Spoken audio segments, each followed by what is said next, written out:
Welcome to Elevate Your Business, a podcast for mortgage professionals from Elevate Coaching at Guild Mortgage.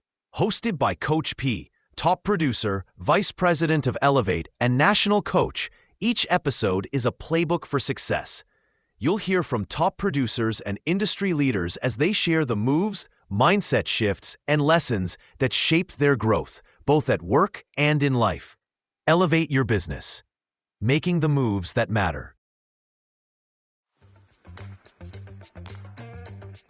On today's playbook, we're joined by Jason Jacobs, who is not only one of Guild Mortgage's top producing loan officers, but also known for his vocal performance talents and former touring a cappella singer. What began as a softball field conversation turned into a mortgage career built on zigging when others were zagging, and a determination to stand out in shifting markets. Through Elevate Coaching, Jason transformed his approach to partners and clients, proving that success is both intentional and sustainable. Jason's story is one of balance, reinvention, and leading with authenticity in business and life. Elevate your business, starting now. Today on our podcast, I'm joined by Jason Jacobs. Jason studied vocal performance at Indiana University and even toured the country with a men's a cappella group before moving into mortgages. What began as a teammate's suggestion turned into a career that has taken him to the top of our company. In 2021, Jason leaned into Elevate Coaching, focusing on realtors and found creative ways to stand out. Now, fast forward August of 2025, he ranked number one in units in our country. His journey is about balance, creativity, and adapting to the market shifts. So let's dive in. Jason, welcome to our Elevate podcast. Thank you so much for having me. I'm very excited to be here. I've been listening, long-time listener, first-time caller. Very excited to be here. Yeah, we are excited to have you. I want to start out with, your path to mortgages.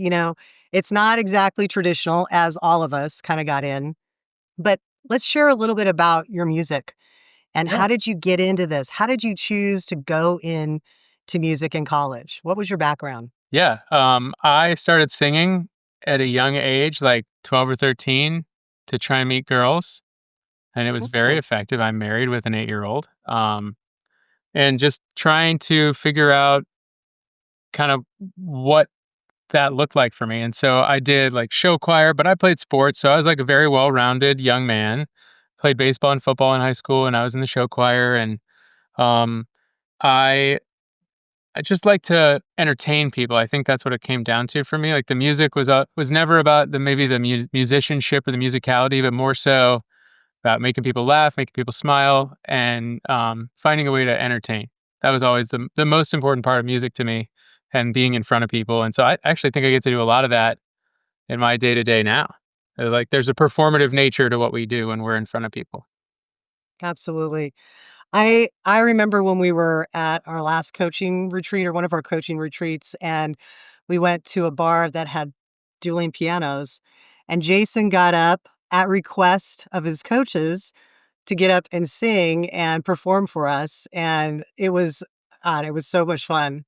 Do you remember what you sang? I do. Yeah. I sang Feeling Good. Aaron and Hayward had asked them to play a song that I did not know the words to, because they thought that was the song that I knew. And I ended up knowing the pianist. We were in the same men's a cappella group together at different times, and it's just alumni of the same group. And he put the song together for me in the back, and then we performed it. It was really fun. I know. And you had no idea, what a chance meeting that was. Yeah, it was so random. I mean, I hadn't seen Nick in probably 15 years, and he's just playing piano at this piano bar that I happened to be at in Austin, Texas. It was really cool. Oh, it was so much fun. The other thing, you get out of doing that and you're playing softball, like you said, you were an athlete and we know you love golf. Like, how did just a random conversation happen at a softball game? Yes, it's a great question. I was doing gym membership sales. It was my first sales job. Pretty much my first job out of college. I had one other job working for a family business, but this was like my first big boy job. I think I was making like $31,000 a year. And I was playing a lot of softball. It was a simpler time. I was like 23 or 24 when the conversation started. And he just said, "Hey, I think you might be good at this, and I'd like to have you come on as my assistant." And so I did. I jumped into the mortgage business with both feet and quickly realized that I did not want to be anybody's assistant. And so I got licensed right away. I think I started, actually, I know I started in August of 2012. And by November, I had closed my first transaction. And hey, the rest is history. In 2021, I went out on my own and started my own team. And yeah, I feel like I'm living the life I've always wanted to live. It's great. So what were, like in the very beginning, let's fast forward from when you were an assistant, when you were actually a loan officer, what was it like for you in the first few years of of the business? Yes, such a good question. And I can't really separate out when I was an assistant and when I was an originator because I basically wore that hat for 8 years, 8.5 years. I ran the team. And I think one of the things that a lot of young originators, even if they're not young in age, young in experience, run into is they feel like their experience is maybe a hindrance or their lack of experience is something that impacts them. And I early in my career had a conversation with myself about a limiting belief and what I thought experience really meant and how to even quantify experience. And so I was working for a $30 million producer. I didn't have $30 million of production on my own. And so what I tried to tell myself and what I still think to this day is that my dog's in the background. The average loan officer does maybe 10 to 12 million a year. And so Mhm. I was looking at every year that I worked with him as 3 years of experience. And that's not including my production. So I think that for being a young originator, I was getting a lot more experience than anybody else my age. I was putting out fires that most people my age or my experience didn't put out and learned a ton very quickly. And extrapolate that over 8 years, I feel like I've got 24 years of experience now, and I've only been in the business for 13 years. And 24 years just in that 8 year period. So I've last a couple weeks ago, I celebrated 13 years in the mortgage industry. So Congratulations. thank you. Yeah, but I feel like I have the experience of somebody who's been doing it his whole life, and um, I just think that's how I looked at my career as a young loan officer. You're right. Because in our business, I mean, experience comes from doing transactions. Yeah, So if you're out on your own just trying to do transactions and you're starting out very slow, it's very different than being on a team where you've got someone that's doing a lot of transactions that you get to see and work on. I mean, it's just like my golf swing, right? Every repetition is reinforcing something, and so getting the repetitions is essential to learning what not to do and what to do, figuring out what works for each person. Yep, that's how we strengthen our skills. Exactly. Tony Robbins says, repetition is the mother of all skill. So that's what you got to do. Get reps. Exactly. Well, let's jump into 2021 and refinances were huge. Hmm. What was your business like for you at that time? Ooh. Well, I didn't leave my house very often. I had a young child. She was like 4 years old. She was still napping for 2 hours a day. So I would get to my computer like 8:30 in the morning, start picking up the phone. Um, and then during her nap, I couldn't be in my office because our walls shared a wall or our rooms shared a wall. So I would go play video games for 2 hours. Legit. I would go play Call of Duty for 2 hours in the middle of the day every day. And then I'd come back to work and I'd work until like 6:30. We'd have dinner. I'd probably go back to my computer. I was literally at my computer nonstop pretty much the first half of 2021. Then we started to see the writing on the wall that things were going to shift. And I started making plans through coaching, actually, through Elevate on what the next phase of the market looks like. It was pretty clear to me when we started business planning at the end of 2021 that if the refis went away, my lifestyle would also go away. And so I made a very conscious decision to figure out how to make sure that the market can't beat me. So you decided to get into Elevate. Yeah, And I I got to think, Elevate like in was it, 2020, like right at the end of 2020. and was Liddell your first coach? Yeah, Liddell was my first coach, and now she's a dear friend, and I would consider her to be monumental in the transformation of my career. And I've known Liddell for a very long time. I actually coached her in the very beginning as well. So she's a great, great, great coach and friend. Yeah, Absolutely. she's amazing. Tell me, what was the number one thing you learned that in your first semester with Liddell? The thing I learned, I think there's two things that were really, really important to me. The first thing is you have to implement immediately. If you want to implement something, just do it. Doesn't have to be perfect. I think that's kind of for me, that's been the theme of coaching my entire coaching career, which is like, just start. Starting is better than perfection.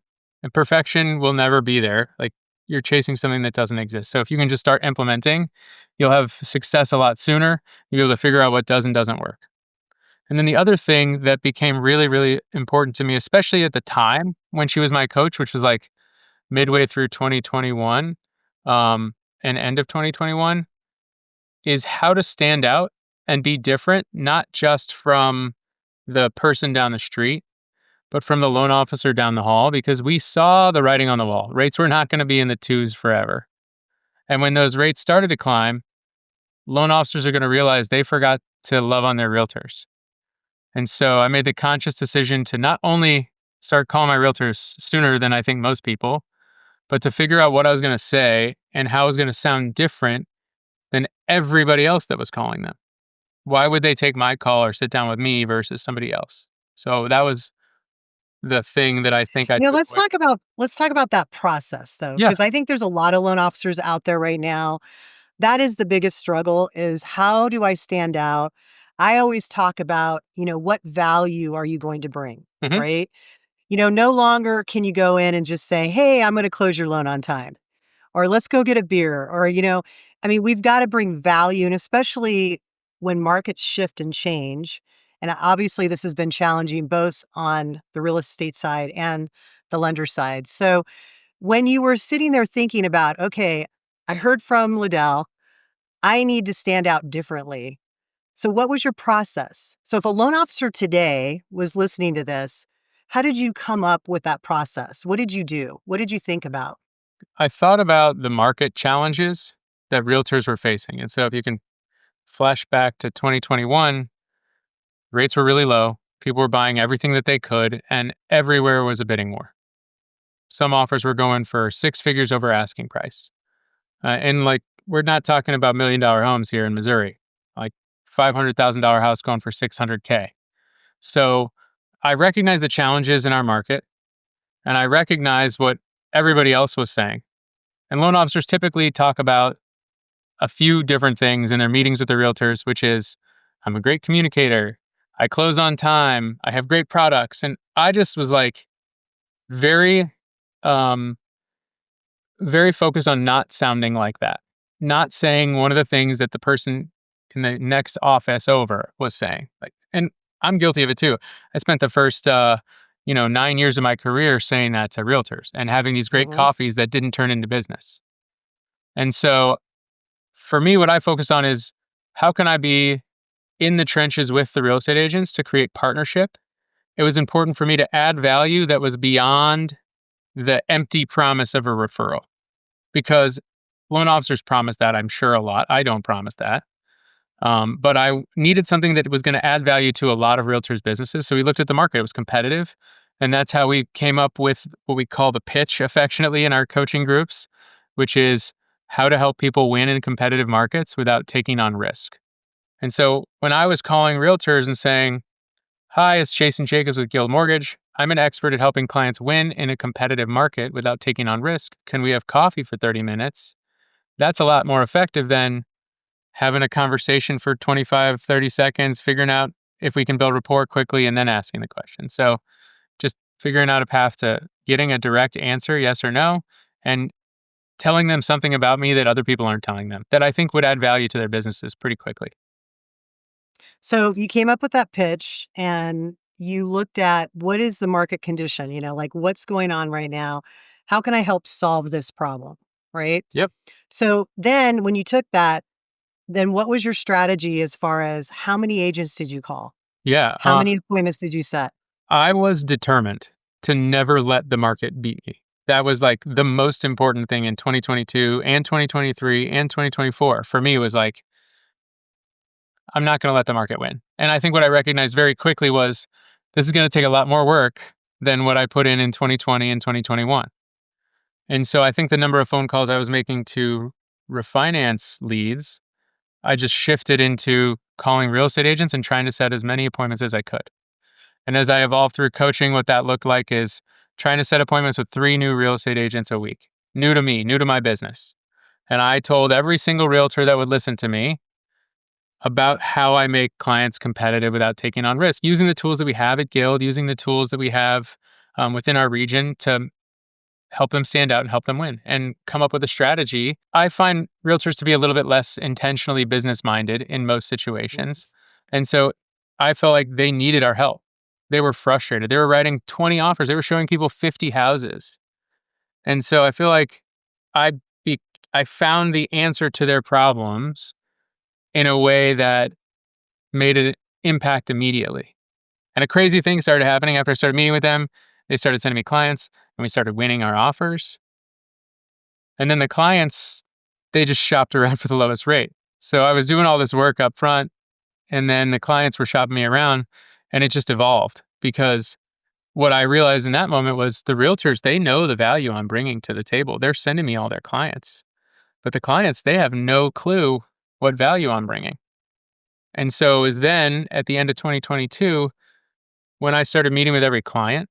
And I've told hundreds of students and people at our conferences, meet with every client. And I would say maybe less than 10% have taken me up on that. But when I meet with every client, they are more loyal. They understand me. We know something about each other. I don't just keep it strictly business. We get to know each other. They get to see my dog on my couch over here in her diapers. And they just get to know me better. And so by doing that, now the clients know my value. And they understand the difference between me and when they just go online and find some online rate. And so I think that's made the biggest evolution in my business is meeting with every client because as we got into 2025, I really stopped calling realtors for the most part. I was only calling realtors that I wanted to meet with because Brad Langle said to. And in doing so, my business actually grew this year because clients are sending more referrals. Just getting to know the clients and spending more time with them.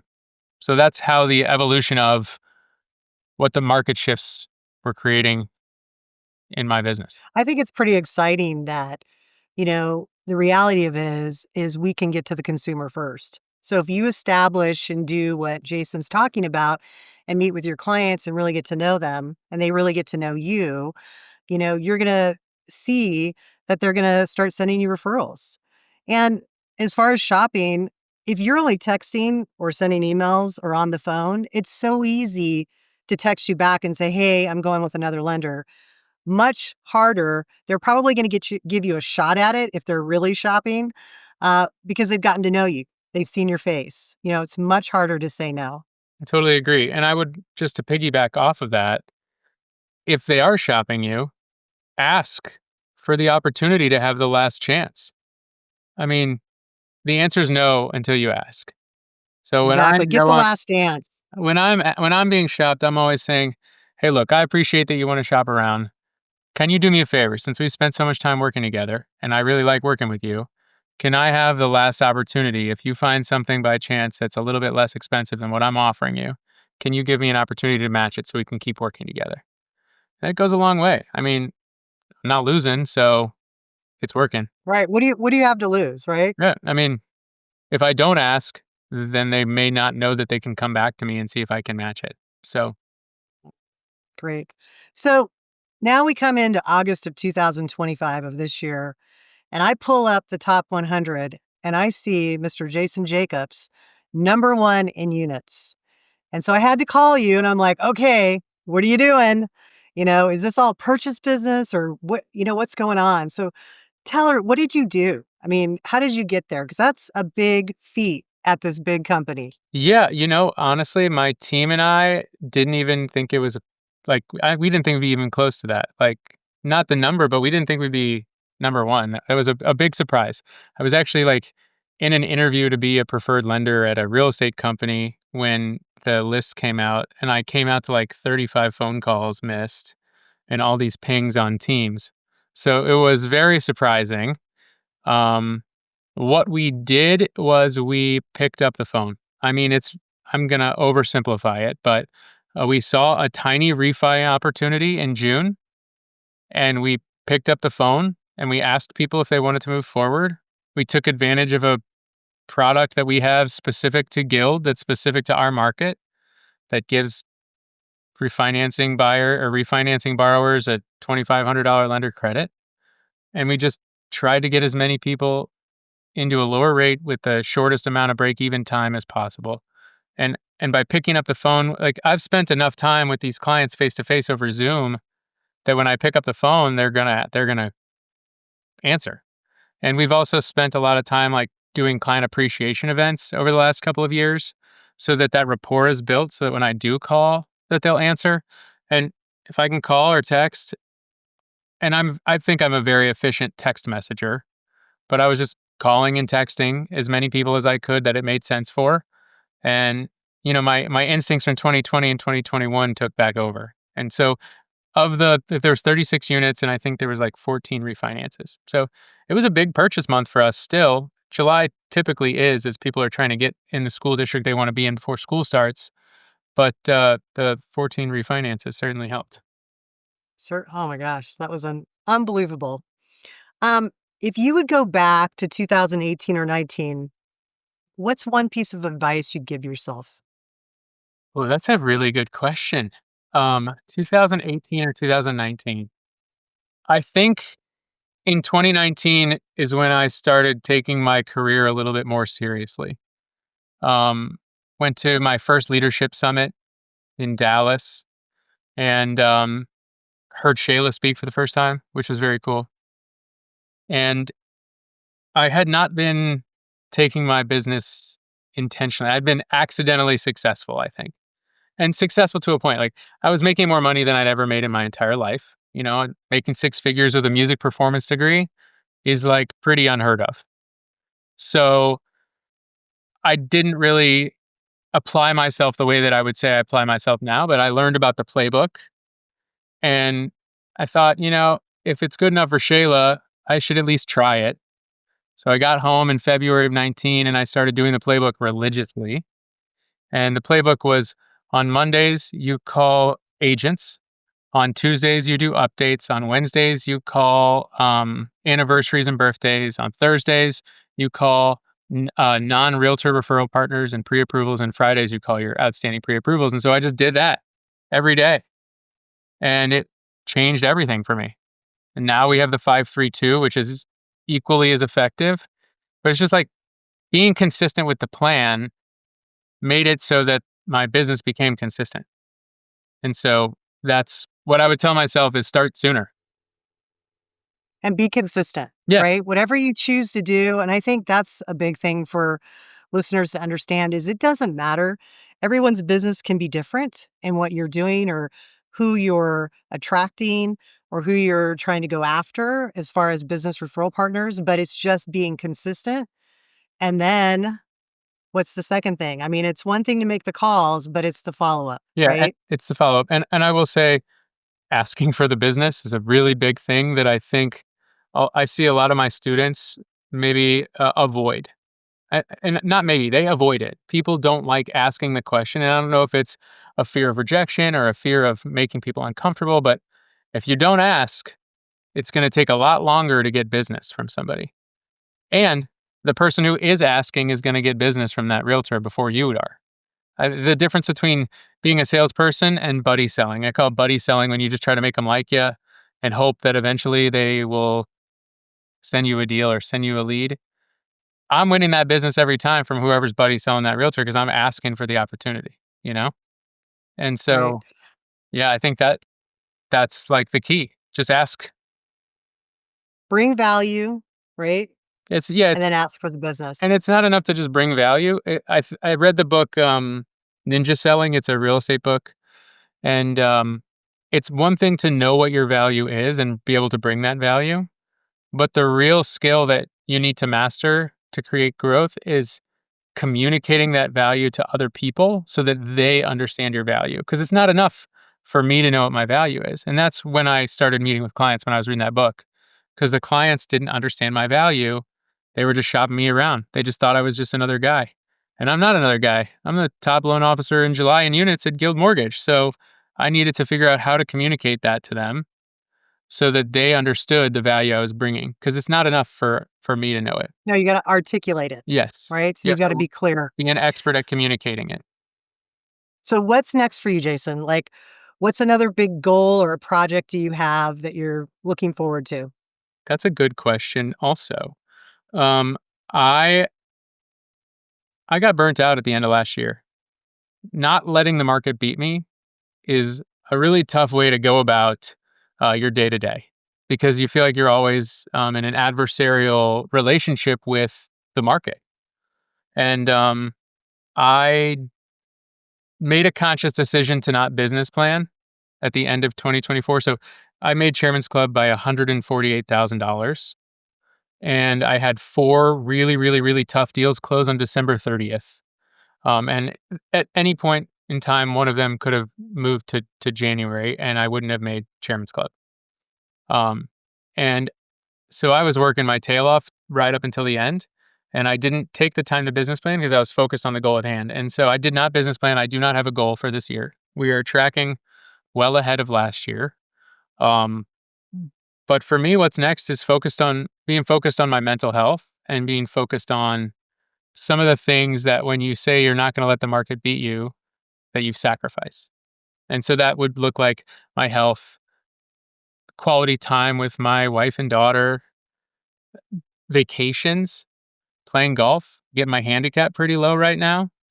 And so in doing so, I've put a little bit of less stress and pressure on myself to like be closing as many deals as possible.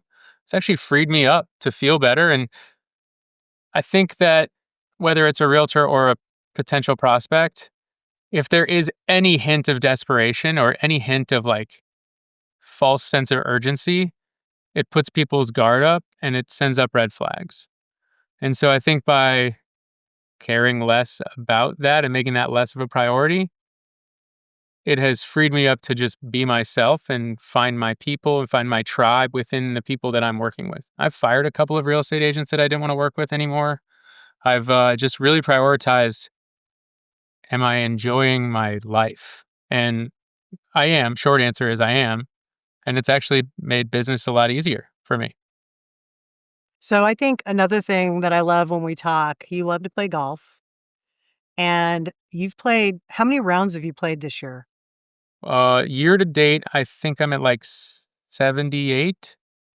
I should have looked So before the call. I knew you were going to ask this question, and I know, I'm just like, I had to ask you. yeah.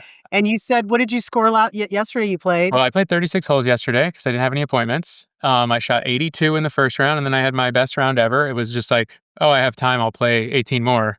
I shot 74, 2 over par, and I left like 2 or 3 putts on the lip that could have very, very easily been an even I par. hate I that. mean, yeah, I'm sure there were many shots that I hit that were equally as lucky as those were unlucky. So it balances out. But yeah, it was cool. I had my best round ever yesterday.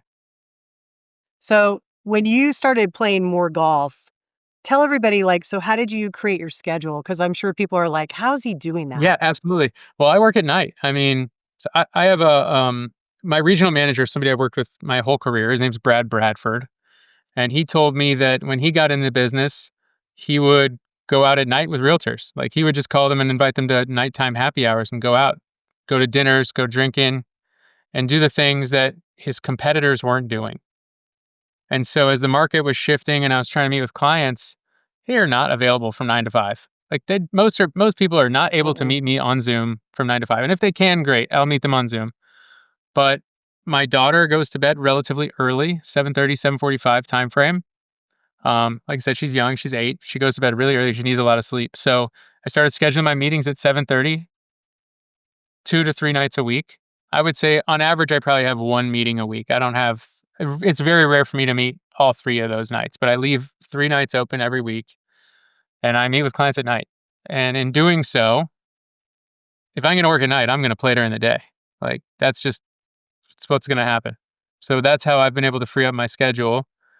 And yeah, I mean, just like penciling in the time. Also, I live 5 minutes from my club and I can probably play 18 holes by myself in 2 hours. So it's a little bit different. I know I have a very, very specific set of circumstances. But I feel very lucky and grateful. And I never take it for granted. And there's no But reason. I think the big message is no matter what it is that you want in your life as far as balance, whether it's playing some golf, spending time with your kids, doing something for yourself, whether it's hiking, working out, that you can create that balance, by just really focusing on your schedule, Yeah, right? And really time blocking. And if you get that discipline in, you can have some fun in that's your fine. life Yeah. as well. I'm not a time blocker. I will be the first to admit I do not block my time well. I would say I'm a good time manager, and I would say I'm really efficient mobily, especially with this new Salesforce that we App. can get on Loan Hub from Salesforce. I can do everything from the golf course, and no one's bothering me out there. I can take a call. We all have AirPods now. I mean, the business has evolved so much since when I got in. Like, I remember looking up guidelines in like a yellow book for Fannie Mae and Freddie Mac. Now we got AI. Like, it's always evolving, and so we have to be as well. And it's not that I'm not available on the golf course. I'm available. I make phone calls, but also I know I'm going to be putting in hours at night, and I'm probably working 50 or 60 hours a week. It's not like I'm not working. I Right. think it's like when you own your own business, you're still working 60 hours a week. You just get to pick the 60 hours that you work. Exactly. So, last question. Finally, what's the one message you want listeners to take away from your story? Um, the one message I want listeners to take away from my story is it was intentional. Being successful is intentional, and it's not being perfect, implementing immediately, and closing on the sale. Like, it's really that simple. And it serves me outside of mortgages as well. You have to ask the question if you want the answer, whether you want the answer or not. I mean, you might not like the answer you get, but you have to ask the question. And so those are the two things that I've really leaned on is if I see somebody that is successful and I want to try something like that, then I'm going to try it. And I'm going to try it for a long enough time that I can see if it works. I'm not going to try it for 2 weeks and then quit. So I'm going to implement, I'm going to be consistent with my implementation, and I'm going to close. That's it. Well, thank you so much for being on the call. Congratulations on your August month. Thank you. Yeah, hopefully August is as good as July. Thank you so much for having me. I'm truly honored to be a part of Elevate and this podcast. Thanks for listening to Elevate Your Business, a podcast from Elevate, the internal coaching program at Gill Mortgage. Glad you could be here for today's playbook. If you want to check us out, head over to gillmortgage.com and click About Us to find Elevate Coaching. Have a question or want to keep the play going? Visit us and send a DM on Instagram at Elevate Mortgage Coaching, or leave a comment for us on YouTube. We're posting extra content, behind-the-scenes action, and everything you need to stay in the mortgage game. On Elevate Your Business, we share real stories and strategies from top producers to help you move forward. So ask yourself, what are you waiting for? It's time to elevate. Guild Mortgage Company, NMLS identification number 3274, NMLSconsumeraccess.org, Equal Housing Opportunity, Equal Opportunity Employer, Arizona Banking License number 0018883. Licensed by the Department of Financial Protection and Innovation under the California Residential Mortgage Lending Act. Massachusetts Mortgage Lender and Broker License number MC3274. Licensed by the Mississippi Department of Banking and Consumer Finance. Licensed by the New Jersey Department of Banking and Insurance. Nevada Mortgage Company number 1141. Oregon Mortgage Lending number NL176. Rhode Island licensed lender and third-party loan servicer.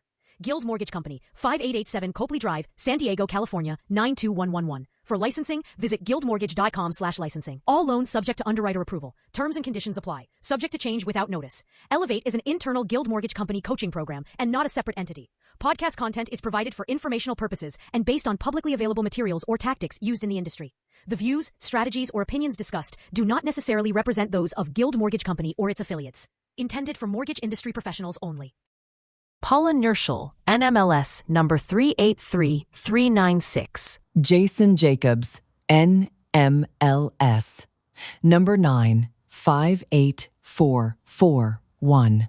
Thank you for joining us on Elevate Your Business, a podcast for mortgage professionals brought to you by Elevate, the internal coaching program at Guild Mortgage.